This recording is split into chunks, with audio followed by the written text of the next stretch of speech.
Pretty much everyone knows about the Chronicles of Narnia books, but did you know that C.S. Lewis wrote another fictional adventure series before Narnia that nobody seems to know about? This week I'm going to be reading these books to see if there's a reason nobody talks about them, whether they hold up against the Narnia books, and if the Christian fiction aspect is good or a little bit cringe. Also, while I read these books, I'm going to be completely reorganizing my bookshelf because it's getting severely overcrowded and the organization just doesn't make sense, but we'll get to that later. So the books are called the Space Trilogy, which consists of 3 unique sci-fi books. The first book in the series is called Out of the Silent Planet, and because it's only 150 pages, I decided to read the whole thing in one day. I didn't start off super strong. I've almost been reading for like an hour and I'm only 33 pages in, which is not ideal. I was hoping I would be closer to like 50 at this point, but it's okay. It took me a little bit to get into it, but once I did, I was loving it. On the surface, this book felt very simple, like just a short, sweet story about a guy who goes to space. But the more carefully I read and the more I thought about every sentence I was reading, I noticed there were so many very deep, very subtle metaphors about the Bible and about God that I honestly found really fun to think about and decipher as I was reading. I love that it's kind of touching on the idea that no matter how far you go, like it doesn't matter if you're on a completely different planet, there's really no place where you can escape God. And you start to kind of see that the most when he's spending the first night on this planet and he's really terrified and he doesn't really know what to do. I read pretty much all day. I only stopped briefly for one break. I feel like my brain is slowly turning to mush. Then once it got to be nighttime, I locked myself away in my room and basically binge read the rest of the book. When I finished, I was immediately so excited to start the next book in the series. Even though I did love this book a lot, I can kind of see why people might not talk about it that much. I could be wrong, and I want to see if this thing is also in the second and the third book. Regardless, I still really loved it, and I'm so excited to start the second book. This is Paralandra. Everyone say hi, Paralandra. I don't really know what this book is about at all. I just know it's the same characters and it's space related. So this book thus far is way different than what I expected it to be. Well, I guess not way different, but the plot is kind of crazy and I'm not sure how I feel about it. So like I said, I'm gonna be completely reorganizing all of this. And I know what you're thinking. Oh, Rebecca, you're gonna get some brand new pretty bookshelves where all your books can fit and it's not covered in scratches and chipped paint. But no, that's too expensive. I'm keeping this bookshelf, but I just need to reorganize everything. I'm kind of tired of the color coordination, and because clearly not all of my books fit on the shelf, I need to make some pretty tough decisions on which ones I choose to display and then which ones I choose to banish to the closet. So I think I'm going to start by taking everything down and then deciding how I want to put them back up, essentially.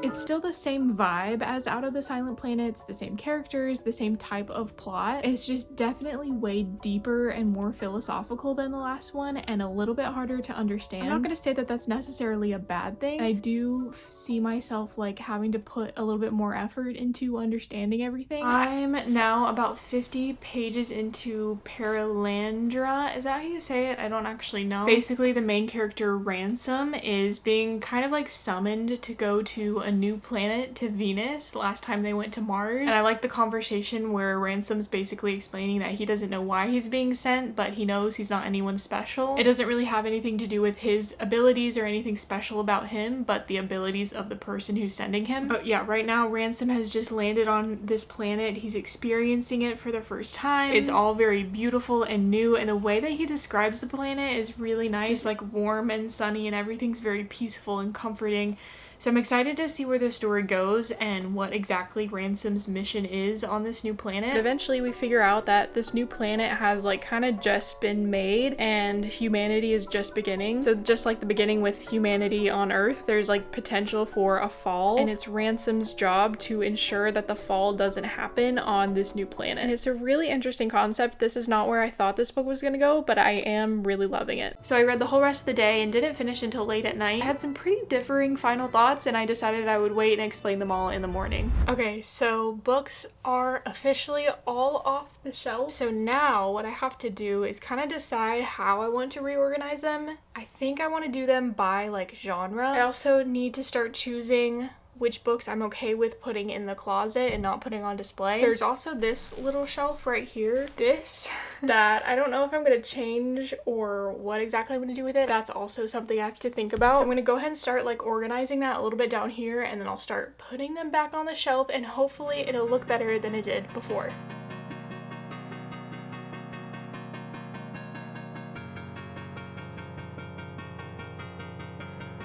I just did the first shelf. You can't really see it right here, but I am actually really liking how it looks.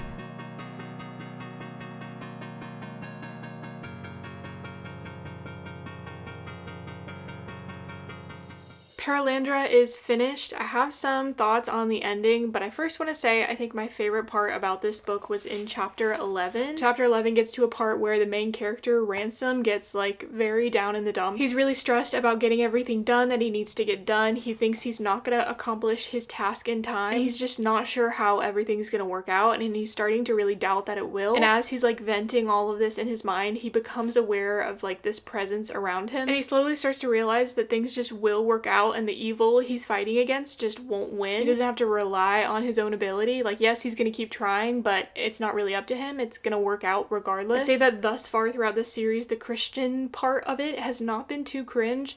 This one was just hard to understand, but I wouldn't say I cringed about it too much. That being said, the ending was a little bit wild. It's literally like 10 pages straight of just dialogue, like nothing in between, and it's all just talking about the deep, confusing depths of the philosophical meanings behind everything, and like I felt like I was understanding things pretty well throughout most of the book, but the ending I just started to lose it a little bit. I think in general I understand how the plot resolved, and I do like the ending. I like how things finished, and overall it was a good book. I'd say maybe I didn't like it quite as much as Out of the Silent Planet, but still pretty good. I've also been thinking a lot about whether these books are as good as or like hold up against the Narnia books, and I'm not sure if I have an answer on that yet. I think I have to wait till I finish. So I'm gonna read the third book and we'll see how I feel from there. So the third and final book in this series is called That Hideous Strength. This one is a lot thicker than the other two. It's like the size of a normal book, so it's probably going to take me a little longer to read, but just based on reading the back of this book, it does seem like it's going to be a lot different from the last two, so I'm very excited to start this one.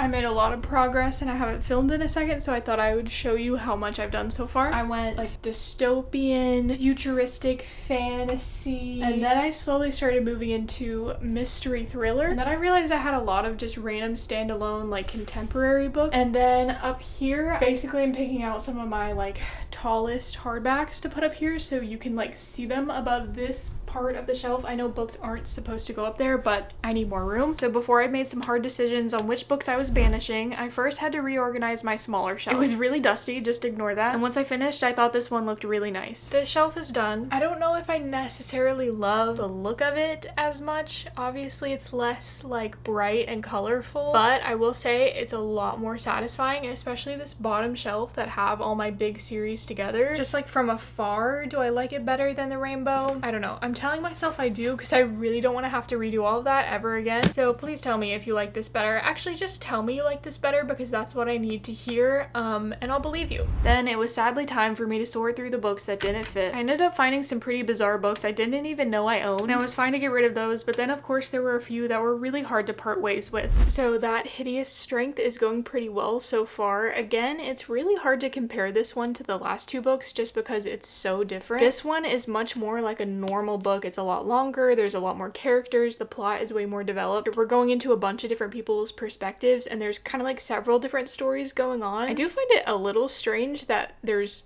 randomly like Merlin in this book.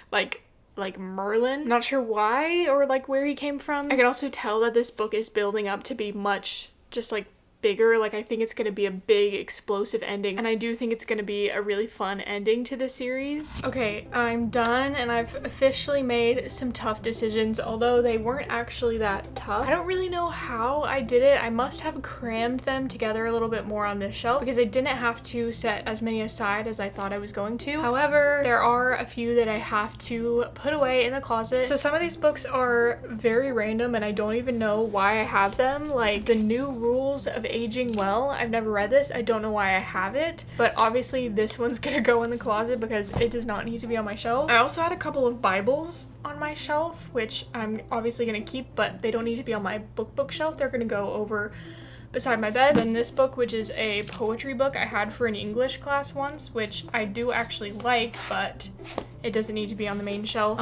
This random book that I've never read, I don't even know what it is or what it's about. I think I got it gifted to me. The two that I'm a little bit sad about, I'm taking these out because they're really big and thick and they take up a lot of space over here, and I also just haven't read them yet. It's the second two books in the Mark of the Lion series, so they're gonna go in the closet for now, but eventually when I read them, they'll come back out here. But yeah, that's actually not that much I have to sacrifice, and I'm pretty happy about that.